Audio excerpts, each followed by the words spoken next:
Sounds good. And Sounds good. there we are. Okay, you are listening to a rousing, action-packed edition of Fucking Around with Porn Stars. I'm, of course, Jiggy Jag. I also have the amazing and talented Giovanni Valentino with you, and we welcome you to our next edition of Fucking Around with Porn Stars, where legends come to unload everything. And Yes. today, we're diving into the real life of one of the most awarded, most watched, and most fascinating stars the adult world has ever known. He is not just a performer.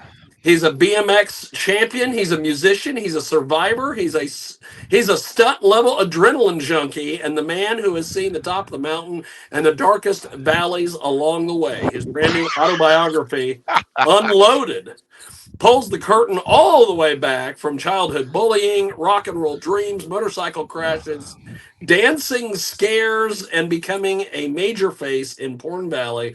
Ladies and gentlemen, boys and girls, children of all ages, and horny degenerates alike, we welcome to you the man, the myth, the legend, Mr. Tommy Gunn with us. Tommy, how are you, sir? Wow, I'm wonderful. Thanks. I don't know what to do with that introduction. My goodness, I feel like I should Hey, you're a run major for deal, and run after out there reading and through get in this the book, political office or something. well, I don't know. There's another porn star we both know who ran for office, and Yeah, it right. really worked out That well. didn't, yeah, kind of We Yeah, I fell. won't know, get into right? that Or here, maybe but something different. we Yeah. have got a great guest with us today, and he joins us live. And of course, if you want to join us each and every day, we are at jiggyjaguar.com. We are also available on BitChute, Rumble, Clout Hub, all the various places. So Tommy, I want to start off with becoming Tommy Gunn. Yes. You talk about Uh-huh. being Yep. bullied for being quote unquote different growing up. How did those scars Yep. push you toward the reinvention later in your life, my friend? Oh, well, I mean, I lived in Maple Shade, New Jersey. Just to give you a little backstory, Maple Shade, New Jersey was a very blue collar town there. And I came from a diverse background. My mother was half Chinese, and my father was basically 100% Italian. So what that turned out for me was I was Chi-Italian. I was basically a small little kid that yeah, Chinese and Italian, Chi-Italian. So when I would get chased home from school all the way up to my porch, and I'd run and shut the door Oh and look my. out the window and flip the guys off. And they would say all the names from chink to mutt to all those other things. So that was kind of scarring and hurtful and those types of things. And then it didn't stop there. It kind of went into middle school and then high school. But it just made me, uh, you know, it just made me want to work harder and try to be more successful at anything I did, and try to just break that. I guess, if you will, I don't want to say victim, but that type of mentality where, here I was, if you will, being young and being picked on. I wanted to grow up and be a big, strong man, and work out and do bodybuilding and do all those things. I guess metaphorically, I got the sand kicked in my face. So, I didn't want to go off to be a police officer or anything like that, but I just wanted to, anything with an authority figure. I didn't want to do that, but I just wanted to, I guess, stick up for myself and carve a different path for myself, one that was more of a, I guess, I don't know, stern and more capable of protecting himself and looking after himself. I didn't go into martial arts or any of those things, but Right. in hindsight, I wish I'd have done that just because. But it's a good, that's a good thing to learn. It's a good discipline. Anyway, hopefully that answered some of your questions.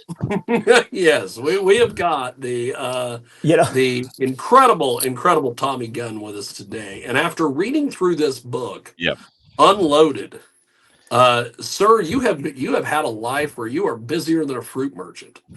Holy smokes! yeah, Yeah. Uh, The you Kawasaki certified mechanic part, that yeah, it was hard.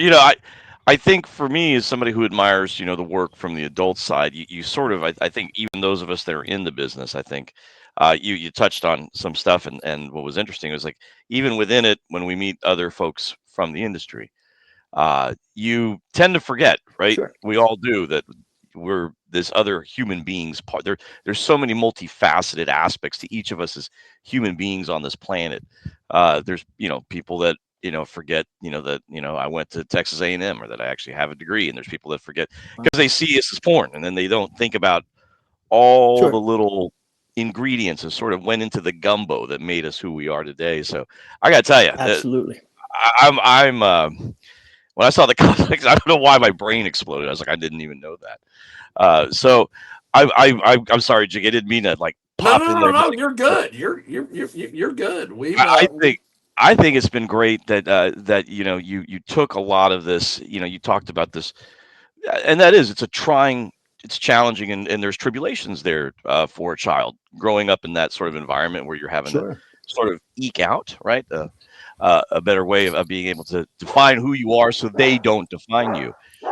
What would you Yeah. say then, kind of moving forward, what aspects of that, that concept, that challenge that you overcame, how have you applied that throughout, like some of these pivotal moments in your life? Like, you had that, so you obviously have learned how to conquer and overcome. But where would you say, what points in your life would you say, Sure. hey, I've used that over and over again, knowing to rise above? Or are there any other critical moments, throughout all that kind of came to light that you use that?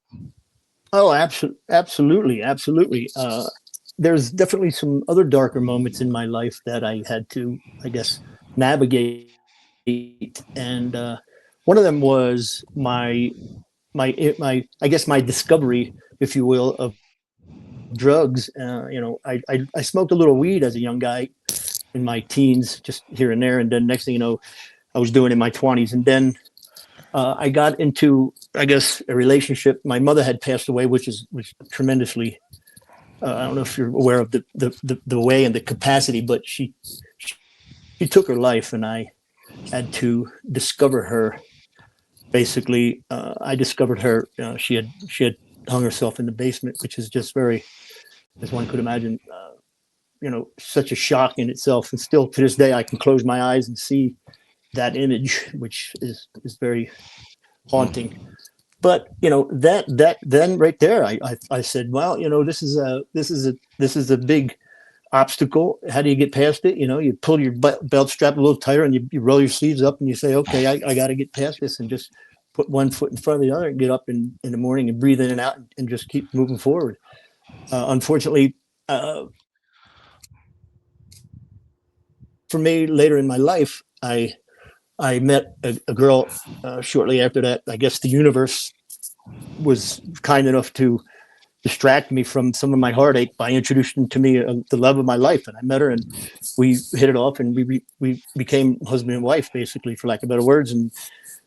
And then I had an injury, and then I also experienced her down the road about 4 years later, leaving and divorcing me. So I kind of went on a bit of a self-destructive path, trying every drug pretty much that they have available, with the exception of sticking a needle in my arm. But and then even then I thought, these are demons. These are a bully in a different capacity that I had to overcome and try to apply that strength and that get up and go, and don't you fall down you fall down 6 times, you get up 7. So basically that's a particular part and type of a number of times where I had to use that type of strength and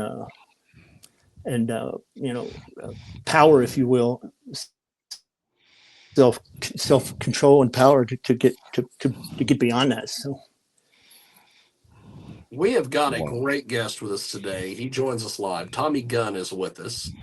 He has a brand new book out, Tommy Gunn Unloaded, and good Lord, you have done some amazing things. This book, I have to hear this story about you literally sewed your hand to your waist to save your finger after a yeah, motorcycle crash. What did this moment, that's first of correct. all, teach you about resilience? Yeah. And also, what the hell made you think, hey, I'm just going to sew that? I'm just going to do this. Well, It wasn't myself, actually. I Oh, was fully responsible for my motorcycle accident. There's no one okay. else. It's entirely my fault. So I was a young guy, who was indestructible. That's typically what happens when you're younger, and invincible and those things. So once I discovered I wasn't, there I was, pretty much crashed up like Mad Max, if you will, on the side of the road. I Right. then, to make the story quick, I got driven to the hospital, and then I got taken care of.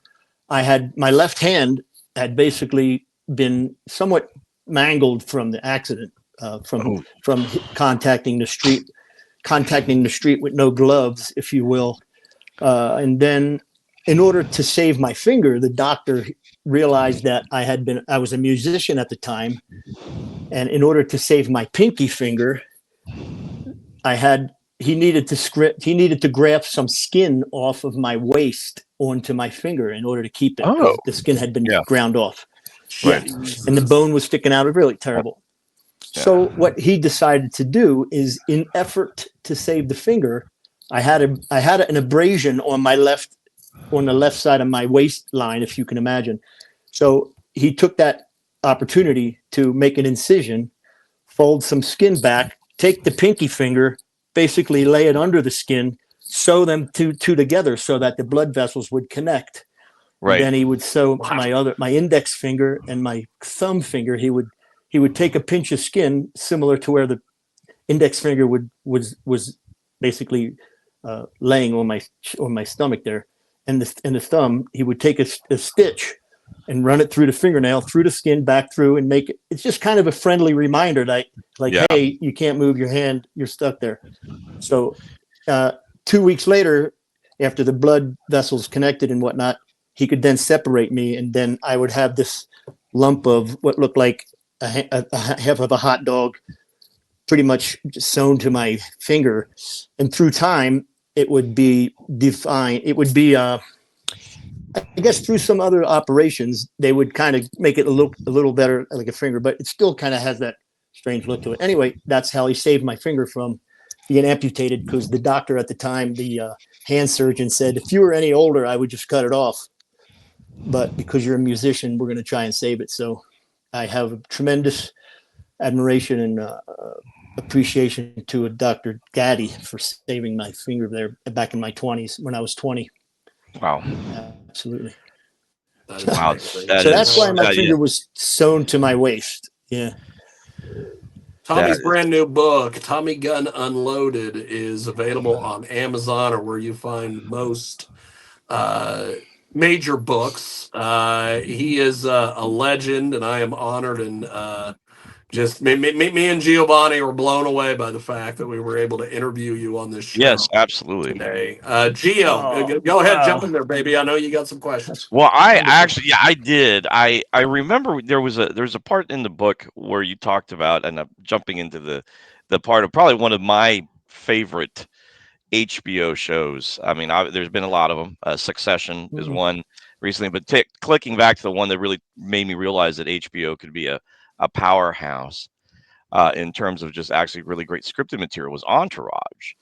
And I don't know why. Yes. I guess I'd seen it at the time, and I remember that you were in it. And then I read in the book. I was like, "Holy shit, that's right!" Because it's just been so long in my mind. Or as I like to say, I've eaten and drank since then, so sometimes I forget. Um, but Exactly. onto that note, what was that? You talked about in the book without giving, but I want to ask, what was that like? I mean, I know you were talking about, you kind of like walk us through that feeling of, because that is a wonderful jump, right? You're going from, our Yeah, sector, yeah. which is adult, into main. Tell us a little bit more about dive into the personal emotions and what was kind of going through your head. And I really wanted to tap into that part. Sure, sure. Well, again, I'll try to condense it. When I wanted to get into the adult industry, my original plan, I wanted to be an actor, just in general. I just wanted to be an actor, and obviously mainstream was in my sights. But when I got the opportunity to get into the adult industry, I thought, well, it's kind of a small Hollywood. It's definitely got acting and scripts and wardrobe and sets, and it's legit acting. Back in the day, of course, when we did more of the bigger features, but And I thought, well, okay, maybe I can do this. Maybe I can get into business as an adult actor, make such a big name for myself, hopefully, that the mainstream world would know who I was and say, okay, we know who you are. Come be in our project. Well, it basically worked. When I got the call or the information about Entourage seeking a male porn star, I did some homework. I talked to a producer in the adult world, and he said, yeah, there's a big call. They're looking for a male porn star. Here's the number. Call them up and see what you can find out.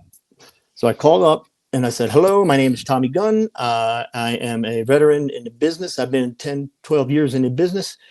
I was told about this role that you're trying to cast. Give me the details. They said, okay, well, we're looking for male porn stars of all ages, brand new to, veterans that have been in for a fair amount of time. I said, okay, I'd like to come down and do the audition. They said, great. Here's the information. Here's the address. Come at this time. We'll email you the sides. You can rehearse, and then when we get down here, we'll fire up the camera and shoot a little audition. So I went down, and there was some other male porn star guys in the waiting room, if you will, to go in and audition. So I sat down. They called my name. I went inside. I did the little bit. It wasn't a huge thing. The basis of the scene, if you can remember, was I remember Sasha Grey. Yeah, Sasha Grey in the movie played herself, and Vince, the lead of the show, had a romantic involvement with her. But tragically, she wanted to get back into business, and he was against it. So the way they structured the scene, the meeting where I would be, or the person they were casting to play in this role, was she was going to make a comeback, do a 10-guy gangbang. Vince wasn't happy about it. And the other Vince, the character that I was being cast for, his name was Vince. I guess that was just designed to make it more interesting. Like, oh, his name is Vince too? How ironic, right? So on her, I guess this comeback moment, they were shooting the box cover for the big gangbang. So there I was with 9 other guys, shirtless in jeans, basically doing that thing. So anyway, when I did the audition, they said, "Great, we love what you did. We'll email you and let you know what happens." I said, "Fair enough." I pretty much just left and went on about my business. I didn't think anything of it because I try not to get excited about certain things because of the obvious. If for some reason it doesn't happen, you're not entirely upset. Yeah. So I went on about my business. So the following day, I went to another set in the adult world, and another producer said, "Hey man, have you heard? HBO is looking for a Tommy Gunn type male porn star to play a role in this episode." And I go, "That's funny. I was just there and nobody said anything about, oh, you're him, you're Tommy Gunn." So a day went by. I got an email that says, "Okay, we're looking at you, highly considering you for this role." I said, "Okay, great." Again, I went about my business. Another day or two went by, and then I got another email that said, "We've decided to choose you as the guy."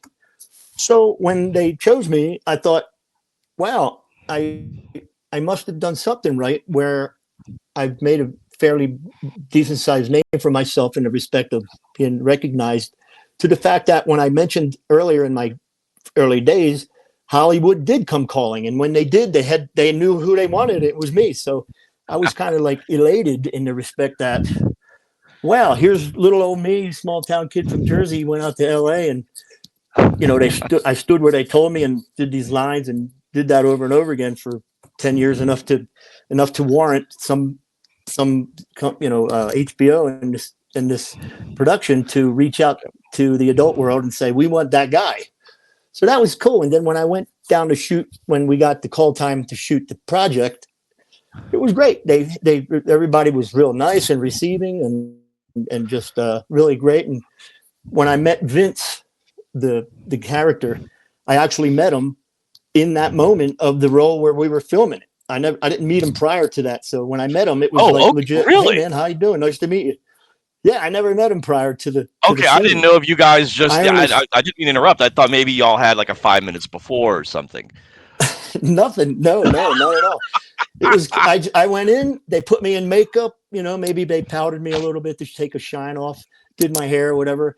Doug Ellen took me aside and said, "Oh, hey, man, great night, nice to meet you. Blah blah blah. This is what I'm looking for. I want you to be like a little intimidating to Vince, and just be as natural as you can." I said, "Yeah, fair enough." So when they gave us the green light and said, "Okay, we're going in 10 minutes," there we were. They basically told us what would happen. And that's how I met him. I walked up and said, "Hey, man, Wow. big fan." He says, "Well, sorry, I can't say the same, but I've never seen any of your work." And I said, "Well, that's funny. I've seen all of yours." Met Ian, and he goes, "What do you mean, an asshole?" And that was literally the first time I ever met the guy.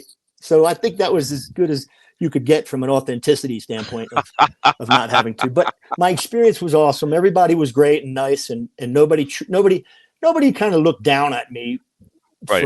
from being in the adult world. But at the end of the day, I still played a porn star, so it wasn't a Yeah. stretch. Yeah. It was You like know, you it, were it was an you. accomplishment, Yeah. but Yeah. I was still me with a different Yeah. name, which is fine, fair enough. But Yeah. Fair enough. and No, I I thought. even talk to Doug Ellen these days. I still talk to Doug Ellen these days. Every so often, I'll hit him up on X or Twitter, formerly known as, and say, Formerly "Hey, known man, as. Yep. how are things?" And right. I So think that's great. One thing I was going to ask about a little bit because that you touched on it.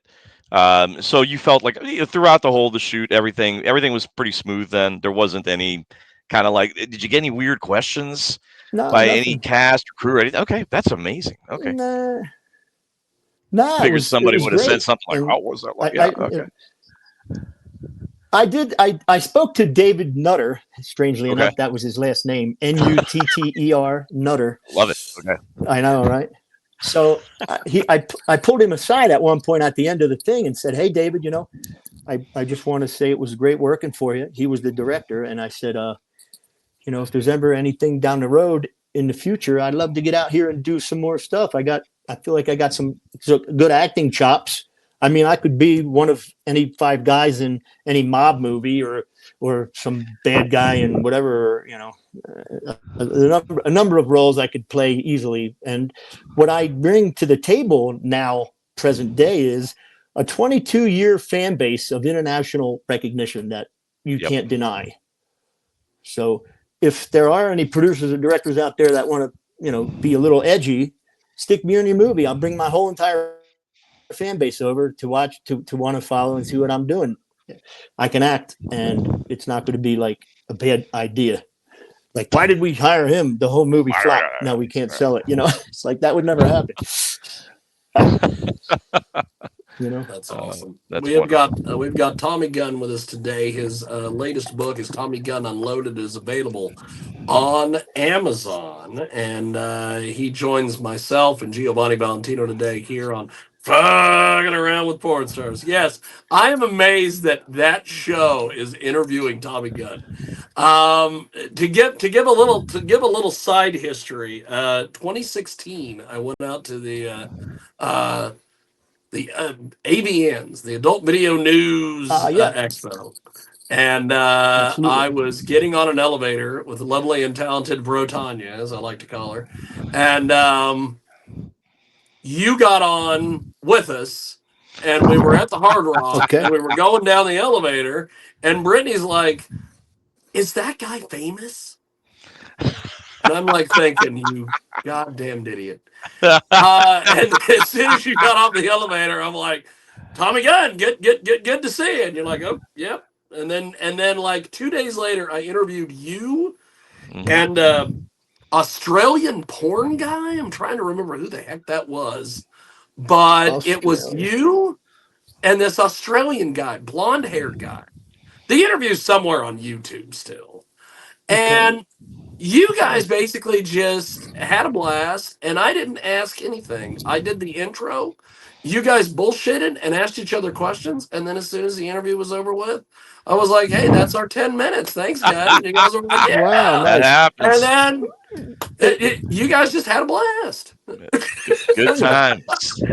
Just to comment, was it possible that the gentleman was British instead of Australian? Because Probably. I do have a good friend of mine. His name is Marcus London. Yes, And, that's ever who the since- fuck it was. Okay. Jiggy, Ever really, since you he and I, confuse an Australian with a Brit. Hey, I'm always That is saying I'm insulting to the Jiggy Brit, Jaguar, my I'm man. like That is American. insulting to that's the hysterical. How funny. Yeah, it's quite the chance that it was him, and I'm probably sure it was, because ever since he and I Yes. met back in 2004, we just hit it off as friends, and we were, for lack of better words, connected by the hip to each other, doing working and movies and making movies and working opposite each other, and we even lived together on a big ranch out in California, having horses and the whole thing. It was great. We shot a movie called Spartacus. So it's obvious, or it's odds are is Marcus London. I'm pretty sure it was him. So yeah, that because was you the guys year were having a 2000. blast, and as soon as I Yeah, basically just let you guys talk, and you were riffing and having a good time. And then at the end of it, I Yeah, looked at the thing, and I'm like, well, we hit our 10 minutes, because I told you guys, There I we said it's go. only gonna be 10 minutes. You guys are like, oh, okay, awesome, and you guys did your 10 Nice, minutes, and nice. at the end of it, I was like, that was great. And we walked Yeah. away, and I'm like, that was the first time that I've ever done an intro and outro, never asked a single goddamn question. Not a single You question. guys That was the just had year. fun. That was the year I was inducted into ABM's Yes. Hall of Fame, 2016. That was is quite the correct. year, yeah. Yes. What a unbelievable. What was that journey moment that's like? been. What was that moment like for you internally? That moment of induction. It was just kind of surreal. Like I said, everything. I almost feel like one day I'm gonna wake up and I'm gonna look around, and it's all was going to be a dream. All of it, ever since I was a kid, all the way up to when I just woke up, and it was all a dream. And I go to some job, and I don't know what I'll be doing there, but maybe I'll be just some construction worker guy framing a house, and I'll say I just had the most amazing dream. I was Tommy Gunn, and I fucking met. I was bullied as a kid. I went and danced, and I was a drag race motorcycle. I did all these things. I was a porn star. I got inducted into the Hall of Fame. I had met with Richard Dreyfuss, and I met Eddie Van Halen, and all these things. And someone would say, "Damn, that's a very vivid dream." And I go, "I know, right? That's crazy." But that's how Yeah, I I feel know, right? about. I literally feel that's like my life, and it's almost in a way where it's been so amazing that it scares me, because how can it get any more amazing?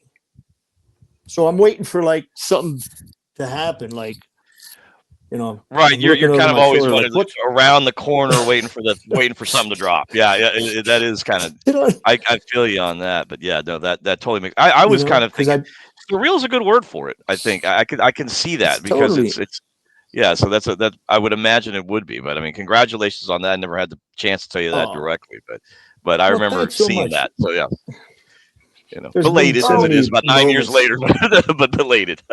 So Yeah. so there's a line in your book where you say all the answers are on the other side of fear. When did you first learn Yeah. that?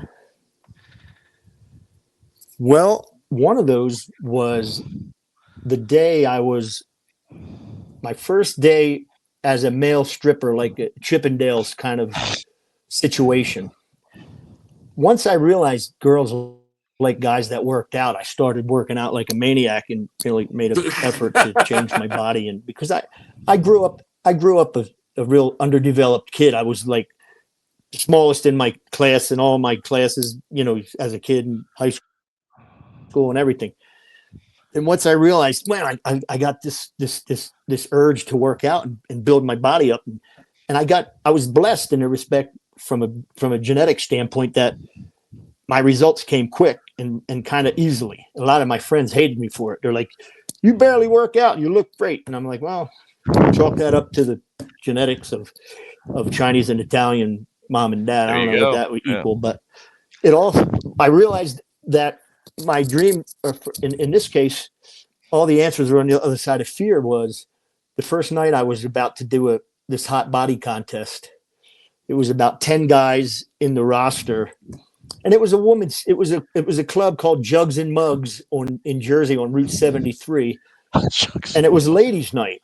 Amazing. Yeah, as you can imagine, Nice. it was I hope these they had girls t-shirts. in I want a T-shirt from there. scantily, Yeah. and so it was these pretty girls who were well endowed up top, and they were serving jugs of beer. So that's pretty much what it was. So there was a big promotion to do a hot body contest at this place, and I threw myself to the wolves because I had been so nervous. Like, oh my God, if I could just do this one time, I could jump. So that fear I had to overcome, and that was just one instance where I realized the answers were on the other side of this fear. And then I've always kind of felt that way. If it scares you, then you're at the right place, you know. Yep. Just on the other side of that fear is where you want to get to. So in order to do that, you got to go for it, you know. Total. Yep. That's amazing. We have got Tommy Gunn with us today. His latest book is available on Amazon and all the other major book retailers. It's called Tommy Gunn Unloaded. So this book, you've put a lot of time and effort into the book. You describe the industry as a casino. It draws you in and doesn't let go. What's the house always jackpot wins. and what's the debt? And yes, the house House always wins. Baby. Yeah. There might be moments where you're like, yes, but if you stay long enough, you know. So here's why I say that. Everybody on this call has learned that lesson. Oh yeah, I've been up, I've been down. I know. Yeah. It's alluring. There's that allure, the shiny, glitzy, you know, glamorous. Wow, you know, all the casinos do it. They know what to do to make you to come inside. And then when you sit down and you realize, okay, I realize what my buy-in is. I realize what I got to ante up to play, and that's your private, intimate life that you're gonna leverage for a life of these moments of, you know, intimacy that aren't intimate, but they're just structured sexual moments with your co-star. And then once you are in and you're in, now you're playing and you're doing it, it gets a little harder and harder to want to say, I'm done, I got to get out of here, because the allure is just there. Yep. And then you realize the house has just taken something from you, and that's that your ability to have a real relationship with a civilian, that chances are diminished very quickly, and not entirely, but it's hard. It's hard to be able to juggle a relationship, having one on the outside of the world, you know, a normal one with a civilian, and then go to that casino at night. You know, I don't know anybody who's going to feel good about that. So more often than not, you look for somebody who works at the casino. Yep. That's in it too. And you hope that you can see eye to eye and be able to trust each other and communicate enough to navigate a relationship that's as dysfunctional as you can imagine. But if you can do it, there's the opportunity there to find love, you know. There it is. But it's hard to get in and get out. Once you get in, and now you're like, wow, this is great. And when you win big, you win big. Win big, yep. And it keeps you. I'm blessed in the respect that I've won big fair amount of times, you know, accolades, and whether you want to consider those big wins or not, or it's just like a paperweight that they give you that you can put on the desk and keep papers from blowing away. You know, these trophies. I got one right here. This one. You know, all these things are great and stuff, but what kind of value are there? You know, I got them all. The only reason this one's out is somebody wanted to see one, so I got it out. The rest of them are in the closet in a box with dust all over them. Oh my, it's crazy. Yeah. So one question I had, that's the casino analogy. That's a And good. I'm not It's done actually yet. I quite still funny. gotta, yeah, I still gotta, even if I leave the business, I still gotta make it across the finish line, which is really the same finish line for everybody. If you don't do something stupid, and that's, being 6 feet deep, some Yep. people take that into their own hands, and it's unfortunate. Like I said, I'm a survivor of that, but I still got to finish the race or whatever race it is. I just got to get to the end of the finish line, whether I die from some sickness where I'm fighting some illness, or somebody screams and jumps surprise out of back of a nightclub and decides to stab me for my wallet. I hope it's not that, or some accident, but we don't know when it's time for us. We'll figure that. We'll find out No, soon enough. I, Hopefully I it's, think you're absolutely right on that. It is kind of kooky to think about it from that particular perspective about, just the finality of it and how we kind of tell our own storylines. And we do make the path. I know people talk about, I don't wish to discount destiny or anybody that believes in that sort of thing, but of there's a course lot not. of the path that we forge based on decisions that we make the call Yeah. on, Yeah. which does lead me to a question about decisions. What made you decide to write this book right now? Like, what was that journey moment for you, that light bulb moment when you said, I want to go ahead and tell this story? Well, having been approached throughout the years of my industry from people saying, man, you must have some crazy stories. And I'm like, yeah, I do. So those sentiments echoed, and I got to a point where I was at the latter part of my run, I guess. And I thought, well, maybe it's time. Maybe it's time to do that, because there's no better time than the present. And you mentioned a reference, and that's right now. And that's, I'm a huge Van Halen fan, and that song Right Now is one of those Yep. inspirational songs that there is no perfect time to do something. The perfect time is now, right now. And I decided, you know what, let's do this. And in doing that, I met a gentleman, Jim Steele, who was extremely helpful and very dedicated and devoted to my story and helping me, navigate that up them crazy moments. We must have shared 50 to 60 recorded 2 to 3 hour recorded phone conversations Wow. where he just, he basically, what do you call that? If He basically I'm transcribed dictation, everything Transcribed you and had. Yeah. transcriptions and yeah, dictation. exactly. Yeah. Yep. I'm not a writer. I never claimed to be one. I could write enough, but I more or less told the stories, which were better because I feel like a good storyteller. I feel like I'm well spoken. I can describe and paint pictures fairly well in descriptions and things of that nature. So it's crazy. He and I, we laughed, we cried, he cried. He would get off the phone and tell me, man, he would go and tell his wife, man, I need to sit down here. I just got off this long call with Tommy, and man, I'm feeling it and stuff. And I thought, well, we must be on track if the guy who's helping me write it is feeling Was is having, is is is, yeah. is, is emotionally invested. And yeah. That is amazing. We have got Tommy Gunn with us So that's today. His pretty much why. Yeah. brand new book, Unloaded, is available on Amazon, Barnes and Noble, all the various book retailers. Now, let's talk about your first adult film. The nerves hit hard until a co-star connected with you Yeah. one-on-one. That moment changed everything. What did that teach you about intimacy versus performance, my guy? Focus is everything. Mindset. Uh, you know, your body follows where your mind goes. So if your mind is all over the place, then your body says, "What? Where? Huh? Huh? What am I? What?" So basically, that's what took place in my first scene.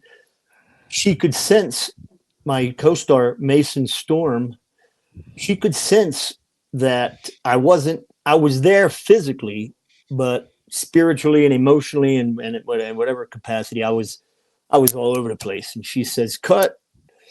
She kicked out the director and the camera guy and the sound guy and said, get out of here. I want to have a one-on-one with Tommy. And that's what happened. They shut the door and she says, you're not here.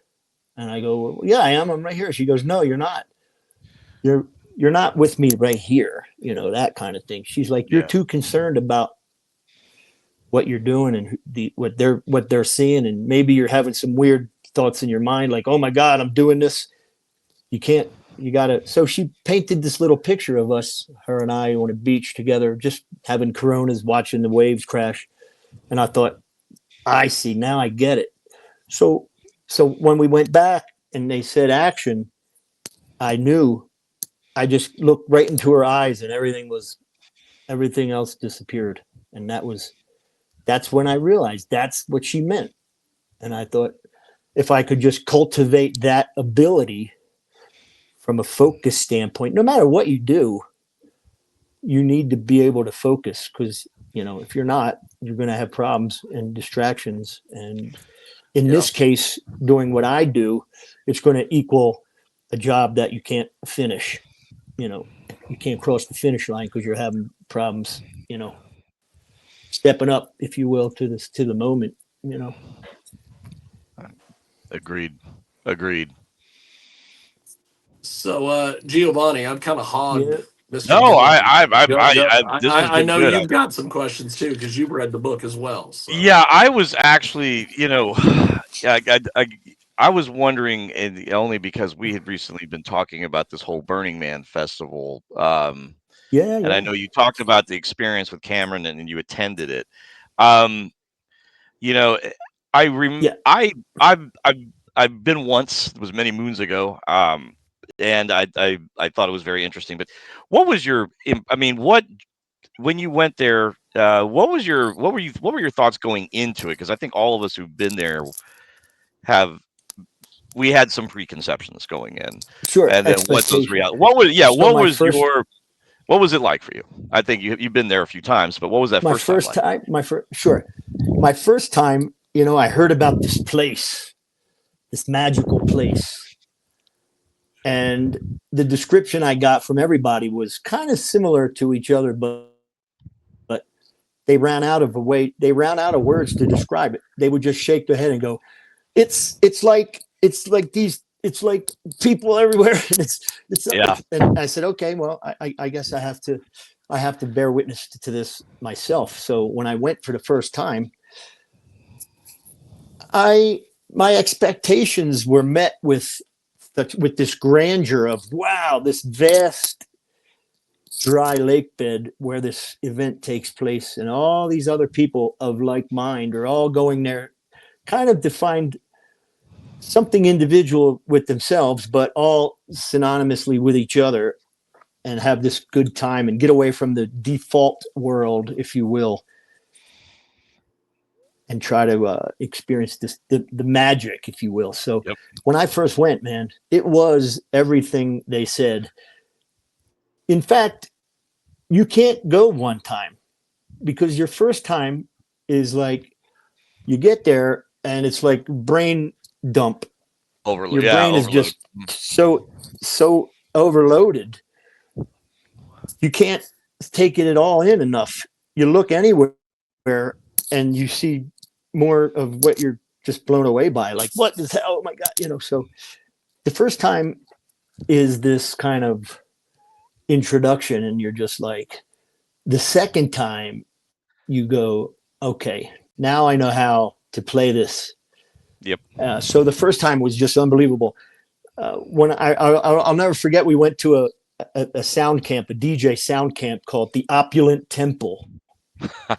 And just to see this vast moment, and this club with the music at night with the flames shooting up 50 feet in the air and everybody bouncing up and down. It was like if if the Martians or the UFOs drove by Earth at this point in time, they would say, "What the fuck's going on down there? Pull off. We got to go see what the fuck's happening. We got what the, you know what I mean?" awesome. So it's literally the biggest party on the planet that 1 week. So that's what I think. So to answer your question, it was mind blowing, literally, God, and that's what brought me back 9 more times. So dear God, you've been that many. Yeah. Wow. Okay. Wow. All right. yeah. It's yeah.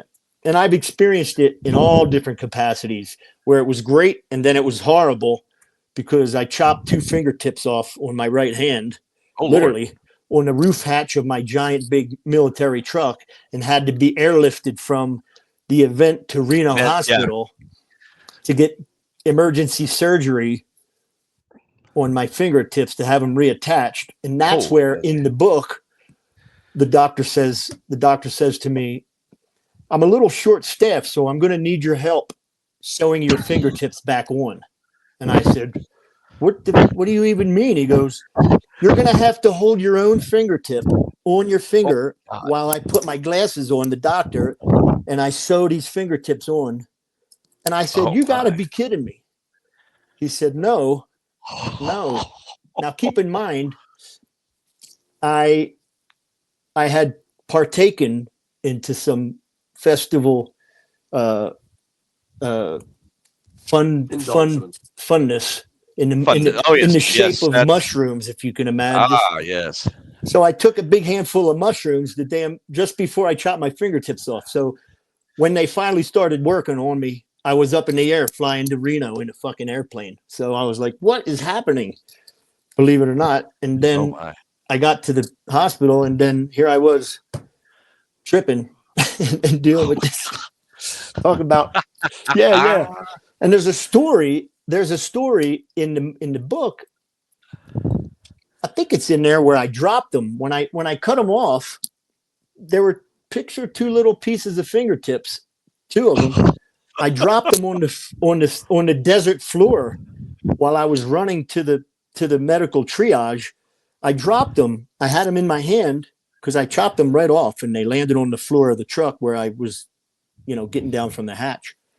Right.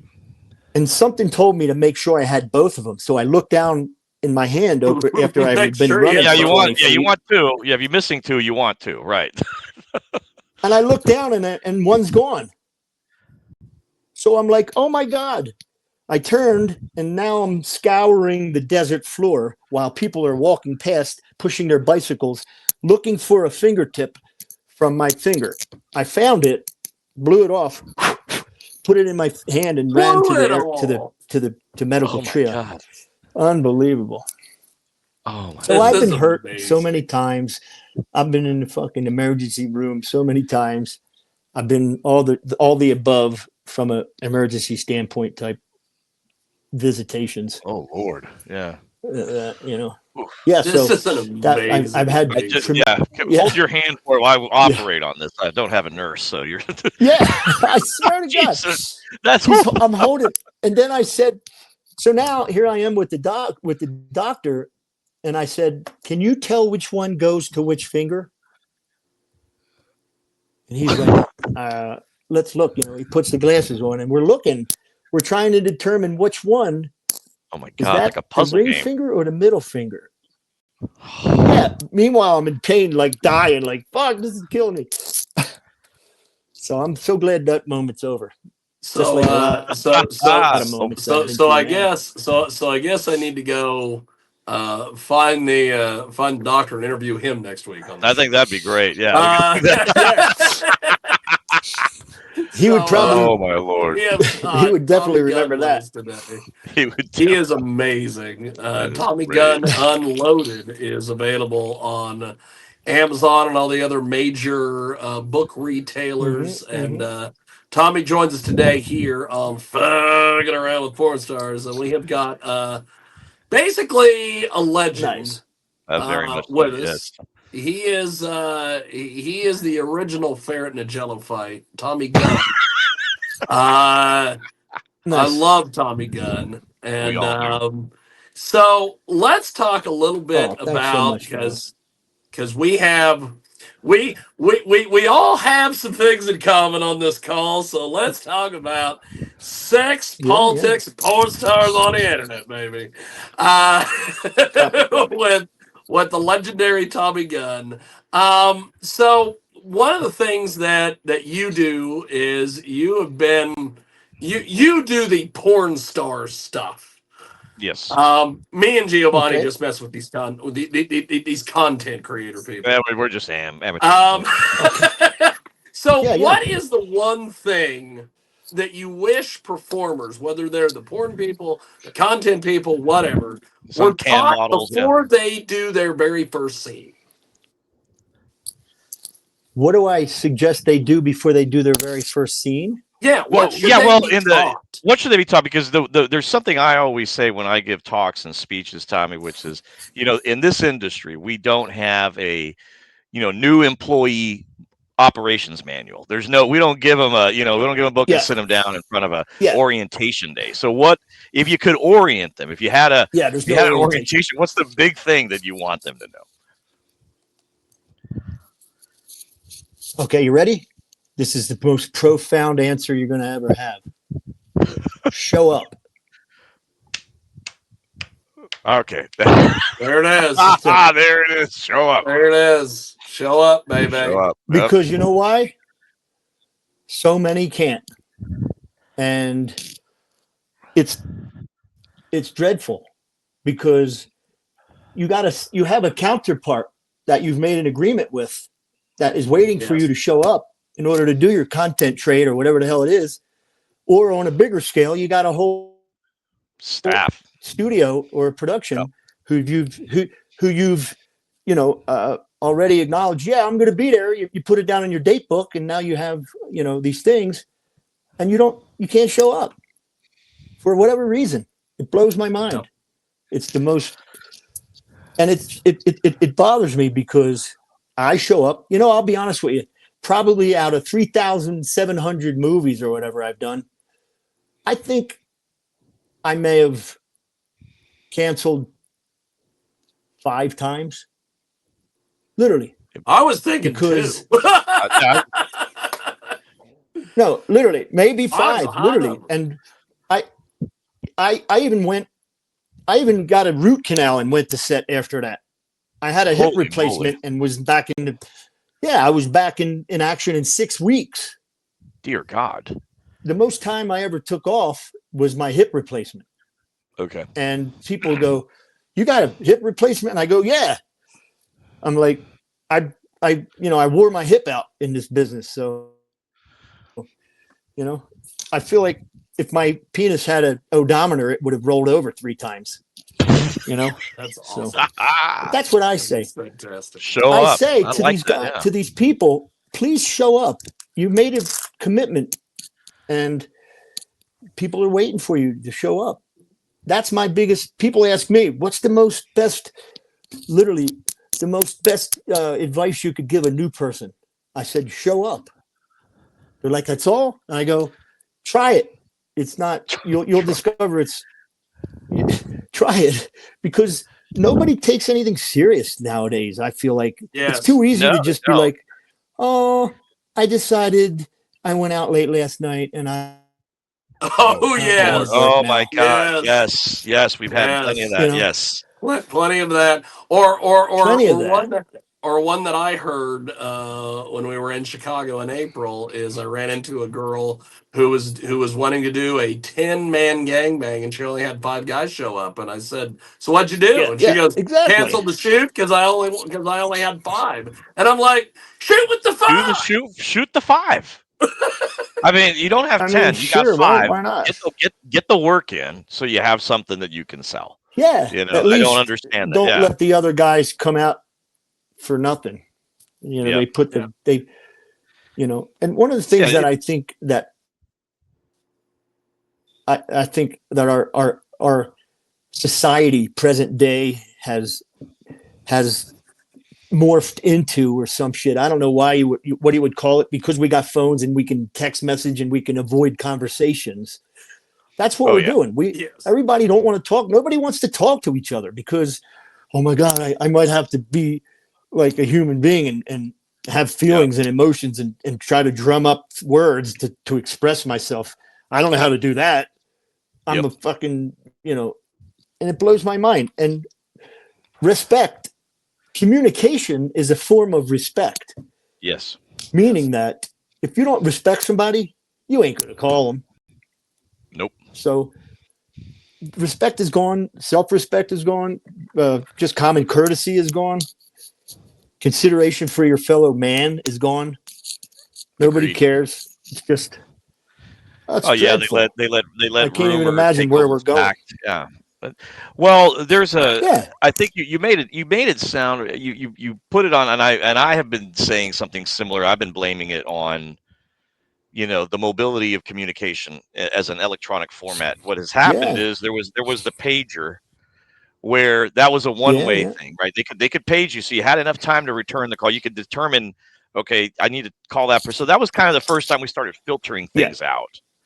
Where like you get the beep, Yeah. beep, Yeah. beep, you look at the number and go, oh God, that's Kathy. I don't want to talk to her right now. I'll give it I a don't want minute to or talk two. to her right now. Yeah, like you would wait, right? Like you could put it out for a little bit. Yeah. Yeah. But then when Kathy put her number in with the little 911 in there, you kind of like, okay, Yeah. I Yeah. got to call Kathy. So there was that, and then the cell phone. Then once we started texting, and then it was Oh, the yeah. cat. I'm running 5 minutes behind. And then you're like, okay, they're late. I Yeah. think Yeah. we all collectively were like, oh, I it's okay to be late. I'll just text them and tell them I'm late. And I then it have a sort of buffer. I have this buffer now, Yeah. Yeah, exactly. I'll Yeah. just Go ahead. text them. So it's kind of strange. I lay it Yeah. on the devices, allowing us to separate ourselves from what you talked about, which was the human connection, the connectivity between Yeah. people it's degrading. Yeah, absolutely. Agreed. Sorry, Jiggy, I went on a soapbox No, no, there, no, but no, no, And no, no, no. I can, I oh, no, I I love the can fact honestly that say I experienced my own. yep. I love the Yeah. fact Go ahead, Jiggy. that we spent the first half of this show, the first probably 55 minutes of the show, talking about Tommy's book, and then I asked one question, and all of a sudden it becomes a shoot. Tommy Gunn's just shooting on everybody, which is Yeah. Yeah. amazing. Nice. So something else, you as well as us, we go to these expos, we go to these trade shows, all these different Hmm. things. And one of the things that I have been wanting to ask you, are the fans today more entitled or more supportive of Yeah. the stars and the content creators that they see? Because the only reason why I bring this up is because me and Giovanni have run into this at expos and trade shows where, for instance, Giovanni will have a booth and he'll have several girls there and they'll have their price sheets and they'll have their photos. And then some guy will walk Sure. up there and be like, well, I see your photo's $10. What can you do for 5? Yep. And my attitude is always, go get Yeah. another Yeah. $5. Yeah. Yeah. Yeah. No. Well, there was once upon a time, the stars were untouchable. Yep. Yes. You had to go. You physically had to go to this convention to see her, or a dance show. If she was feature dancing somewhere, Yep. Yep. you couldn't talk to her on a platform like Twitter or Instagram. You couldn't reach them. Yes. They didn't have it. So Yep.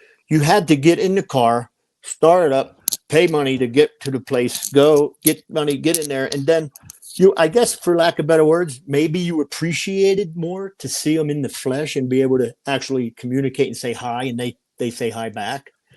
But now Yes. everybody's so accessible. You're not up on a platform. You're not like untouchable like they were once upon a time. And then they were also glamorous. Now that's That's another thing that's kind of went Shifted. away Yeah. because there is no, you got a girl who is she's so unassuming, and then she says, yeah, I'm in the porno business, and you're going, what? in like what sense? Like what? How? Because and again, I'm not throwing stones at anybody, because to each his own, but how are you like what genre of, oh, I'm in the teen amateur girl next door thing. And I'm going, phew, okay, that's fine. But I remember when the porn stars were stars and they were glamorous and they were like cover girls and they were like, wow. Yes. And they were elevated Yep. and they were like, oh my God. Now you believed it when they said that's what they did. Now you see some girls like, this is what I do. And I can't even, I'm just blown away. Even like some guys, you know, they have these young guys that look, they obviously they are of age, men and women, you know, younger guys and girls that are of age. Obviously they are of age because they wouldn't be able to do it if they weren't of age. But maybe I guess there's a niche for everything that's people want to watch that. And, you know, now you have this interesting thing. I think the business has always been based upon older guy, younger girl type scenarios. Yes. That's kind of the basis of the industry, if you will. Correct. Yep. But now, yeah, that's kind of how it all. And now, you know, I go and sometimes I see some of the older actresses, the stars that, you know, I'm 58 years old. I'll be 59 in May. And I see some of the older You don't actresses, you look great. That's, you know, yeah. Well, thanks so much. And I see them and I say, we'll never work together, because why would two people of the same age have sex? It doesn't make sense in our business. We would need to write some deep story of how it happened versus it just happened.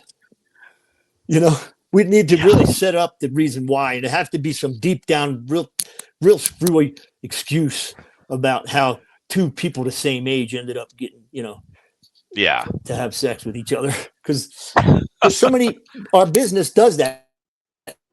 It compartmentalizes everything. Everything is so like put in a box. You know, you got this, you got big this, you got big that, this, whatever. You know, and now as opposed to once upon a time, it was boy meets girl, and we're off to the races.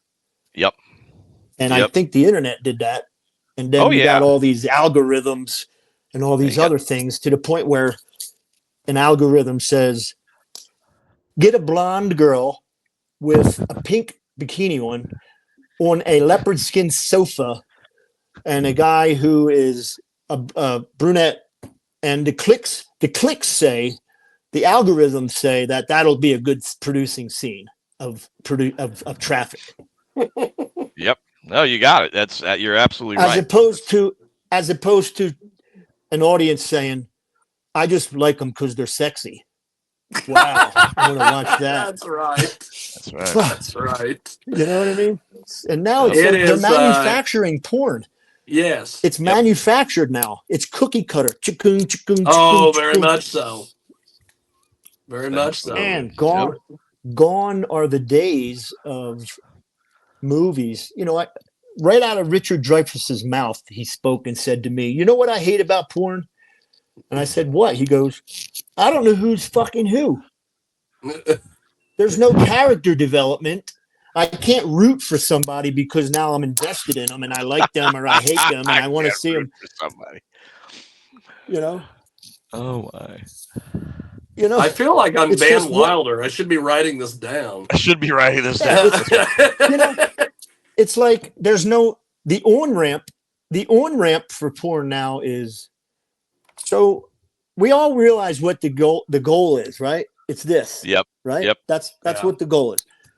So how many thousand million umpteenth ways are we going to be able to get to that finish line?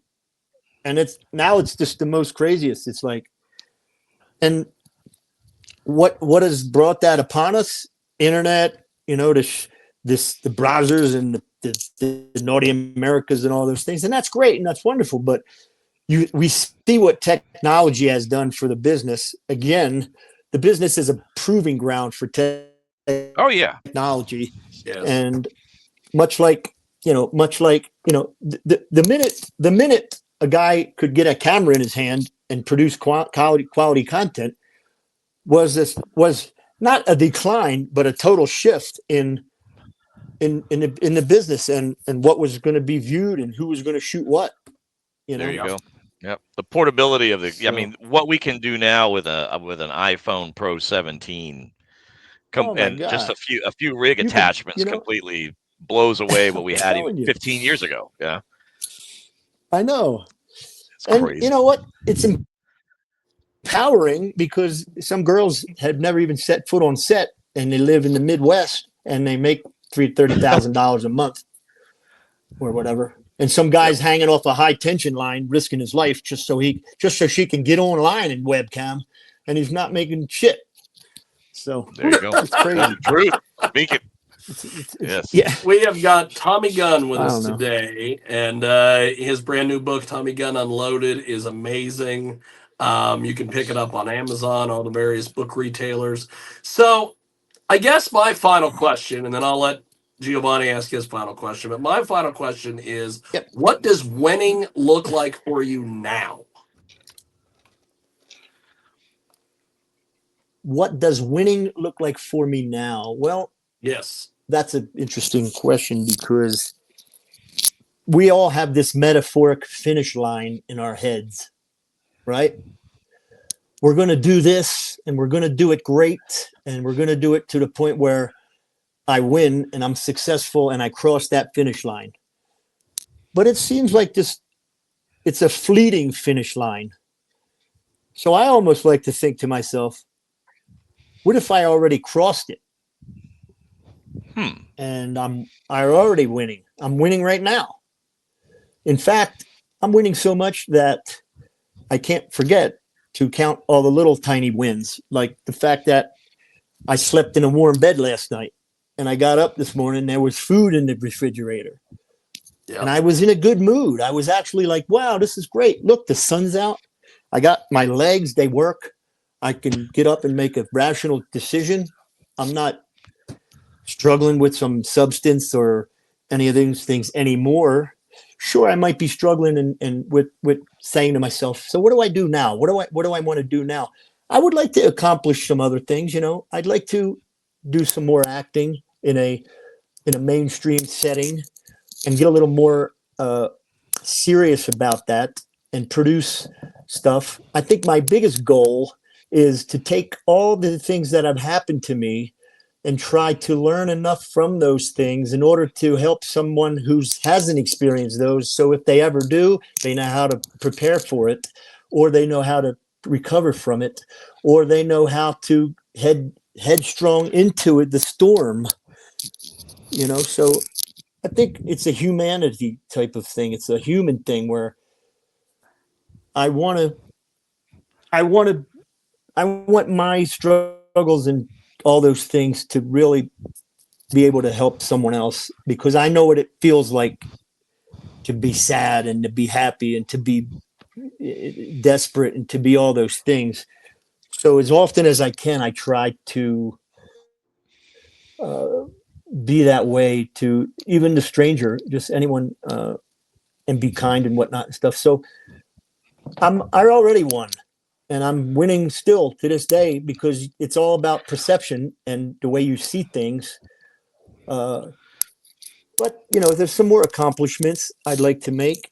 Like I said, that would be in the acting arena. I'd like to produce some movies that when people leave the movie, you know, I got a couple scripts that I wrote that I'd had help with writing. I created the concept of the story and had some help writing it and making it into the screenplay. One of them is called The Long Road Home, and it's a father-son movie, which I think is huge because the way I see it, I'd love to see that movie made, and then played in a cinematic theater, and then as the people were leaving, count how many young guys or fathers picked their phone up and contacted their sons and said, "Hey, you know, I think it's time we buried a hatchet and start talking to each other or something," you know.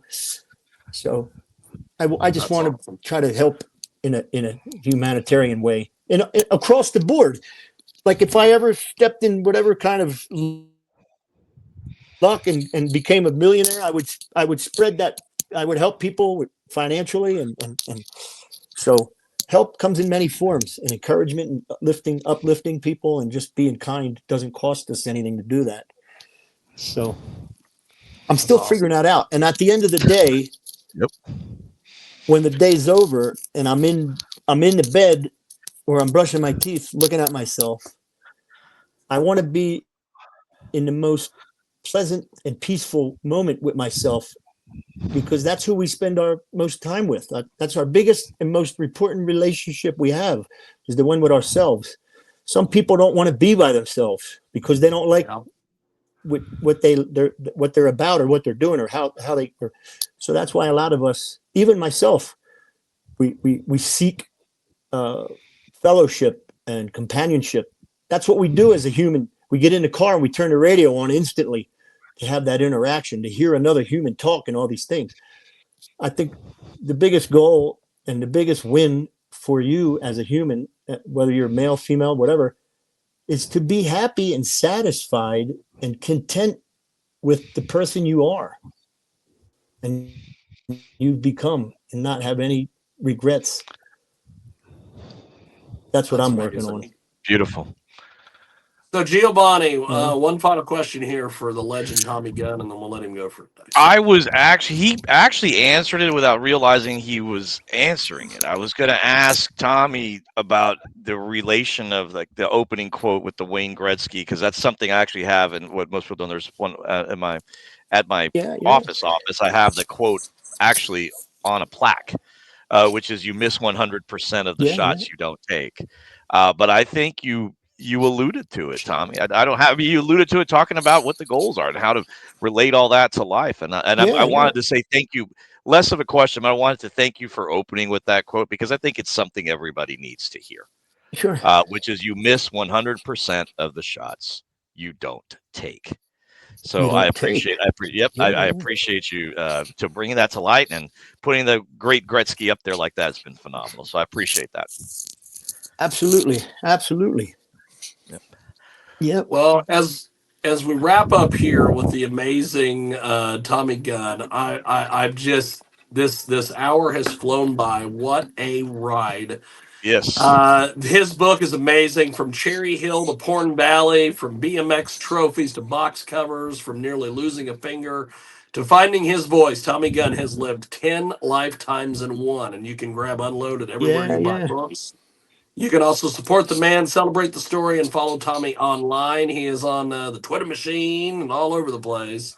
And Tommy, thank you for making as much time as you did today, for getting real, raw, and unloaded with us today. Oh, absolutely. My thanks to Giovanni Valentino. My thanks to the great Tommy Gunn. Yes, and, thank you, Tommy. Tommy, thanks for making some time for us, baby. Namaste. I really appreciate the time. Oh, absolutely. Thanks so much, fellas. Appreciate it. Okay. All right. Well, Tommy, thanks for doing this, keep man. I on really going. appreciate the You got the time. no worries. I would love to, at some stage of the game, have you back and just do a deep dive on the modern day porn industry. Yeah, actually, we would. I'd love. I bet there was you a would lot have there to pick out. There was a lot there to pick out. Yeah. Absolutely. Yeah. Honestly, I think I saw something recently.